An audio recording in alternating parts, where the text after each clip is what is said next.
Before Hannibal Lecter, before Buffalo Bill, before Norman Bates, there was a quiet, soft-spoken farmer from Plainfield, Wisconsin named Ed Gein. The writers and filmmakers who created those characters did not pull them entirely from their imagination.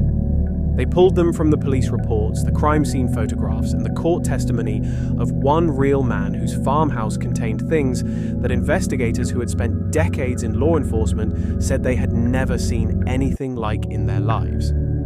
Ed Gein was not a fictional monster. He was the blueprint for all of them. Edward Theodore Gein was born on August 27, 1906, in La Crosse, Wisconsin. His mother, Augusta Gein, was the single most dominant force in his entire life, a deeply religious, intensely controlling woman who preached constantly about the sins of the world, like the wickedness of women and the dangers of any kind of outside relationship or influence. She moved the family to an isolated farm in Plainfield, Wisconsin, deliberately cutting Ed and his brother Henry off from the outside world. Augusta was Ed's entire world. And when she died in 1945, that world collapsed completely.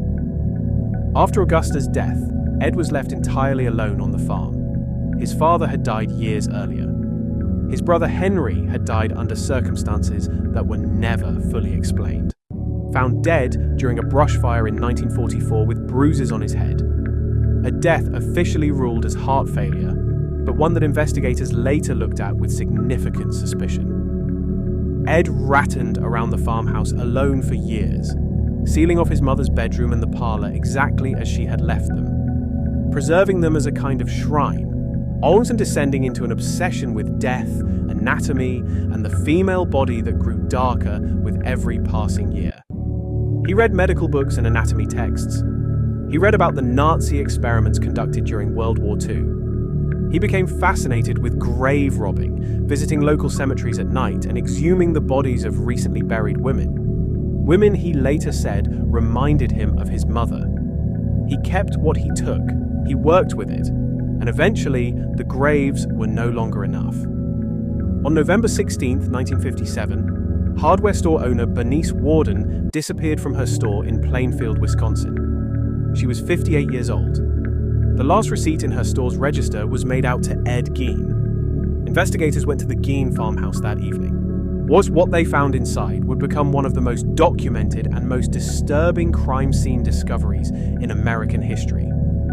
Bernice Worden's body was found in an outbuilding on the property.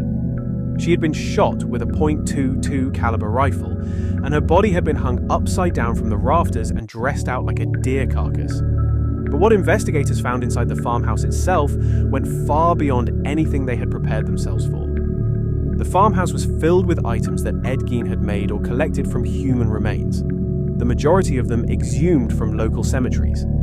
Investigators found bowls made from human skulls, a wastepaper basket made from human skin, lampshades made from human faces, a vest constructed entirely from a female torso, complete with breasts, which Gein was believed to have worn chairs upholstered with human skin, a refrigerator containing human organs, noses, lips, and other body parts stored in paper bags and boxes throughout the house, and a collection of 10 female skulls, some of them sawn open and painted. Investigators identified the remains of at least 10 women in the farmhouse, the majority of them exhumed from graves. Beyond Bernice Worden, the only confirmed murder victim found at the scene was a woman named Mary Hogan, a local tavern owner who had gone missing in 1954. Her head was found in a burlap sack. Ed Gein was arrested and taken into custody. He cooperated with investigators and admitted to the grave robberies and to the murders of Bernice Worden and Mary Hogan. He described his visits to the cemeteries in detail, explaining that he would go at night. I checked the obituaries to find recently buried women and exhume their bodies to take what he wanted.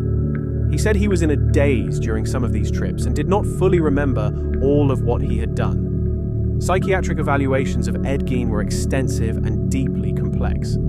Psychiatrists who examined him described a man who had been so completely dominated and psychologically shaped by his mother that her death had effectively destroyed whatever tenuous grip on reality he had maintained during her lifetime. He was diagnosed with schizophrenia. He was found incompetent to stand trial in 1957 and committed to the Central State Hospital for the Criminally Insane in Wisconsin. A decade later, in 1968, he was found competent to stand trial, and proceedings finally began for the murder of Bernice Worden. The trial lasted just 1 week, and the evidence was overwhelming and the psychiatric testimony was extensive.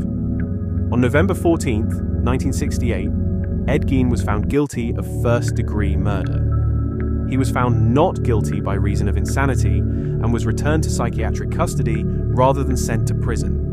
He would spend the rest of his life in institutional care. He was transferred to the Mendota Mental Health Institute in Madison, Wisconsin, where staff described him as a quiet, polite, and cooperative patient who caused no disciplinary problems and showed no outward signs of the person the police reports described. He worked in the institution's workshop, kept to himself, and by all observable measures lived out his remaining years in a state of relative calm. He died on July 26, 1984, of respiratory failure secondary to lung cancer. He was 77 years old. The farmhouse in Plainfield was burned to the ground in March 1958. Local residents set fire to it because nobody wanted it to remain standing. The site where it stood is still there today, an empty lot in a small Wisconsin town that has never fully escaped the shadow of what happened there. Gein's car, which he had used to transport bodies from the cemetery, was sold at auction and displayed at carnivals across the Midwest for years, drawing crowds wherever it went. The cultural impact of Ed Gein extends far beyond the crime itself. Robert Bloch wrote his novel Psycho in 1959, directly inspired by Gein, creating the character of Norman Bates, a quiet, mother-obsessed man living in an isolated property. Alfred Hitchcock turned it into one of the most famous films ever made. Thomas Harris drew on Gein's skin suit and his obsession with female bodies when creating Buffalo Bill for The Silence of the Lambs. Hannibal Lecter's cannibalism and his collection of human artifacts also drew from the Gein case. The Texas Chainsaw Massacre was inspired by Gein. So was The Silence of the Lambs, House of 1,000 Corpses, and numerous other films, novels, and television series spanning 7 decades. Ed Gein killed 2 people. By the standards of the other cases covered on this channel, that number is remarkably small. But the nature of what was found in that farmhouse, the exhumations, the construction, the collection, placed him in a category of criminal behavior that investigators, psychiatrists, and criminologists had genuinely never encountered before. He did not just kill, he transformed, he built, he preserved. And in doing so, he gave the world of fiction its most enduring and most terrifying archetypes. Bernice Worden and Mary Hogan deserve to be remembered as the real human beings at the center of this case. Not as props in the origin story of fictional monsters, but as women whose lives were taken by a real man in a real farmhouse in a small Wisconsin town that nobody outside of Plainfield had ever heard of before, November 1957.